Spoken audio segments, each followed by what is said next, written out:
Men ham erkaklarni davrasida o'tirman deb gapirib olinmanda. Sog' bo'ling aka, rahmat. Yaxshimisanlar? Po'lat kelmadimi? Qanaqa Po'lat? Ana oqsoch Po'lat bor-ku, Bimayda deyiladi, 15 degan xo'jayin. Bu Po'latni bilmaydi hali.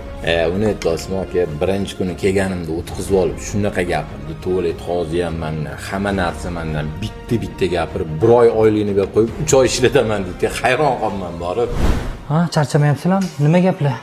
Shunsiz xo'jayin, gap qisqa qiladigan bo'lsam, ana yeng kelgan bola Sahilsa vashni noto'g'ri fikrlayapti. Hisobotda 13 ta qopti. Qaradingmi, to'g'rimi? Hisoblab chiqdim 13 ta ekan.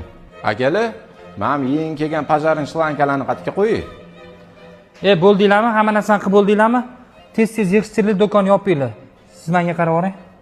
Xo'p. Ravshan aka, tinchlikmi? Sen nima mabda bo'lar bo'lmas gaplarni men haqimda gapirib yurgan ekansan? Yo ortiqchalik qotdimi ish joying? Aka, ishingizga keladigan bo'lsa, olsangiz ishingizni olasiz-da, jonim molarmidingiz. Hazillashgan temamizga keladigan bo'lsa, men ham erkaklarni davrasida o'tirman deb gapirib olinmanda. Sog' bo'lasiz. To'xta. Bugundan boshlab shu do'konni senga topshirdim. Sendagi erkaklar ko'paysin.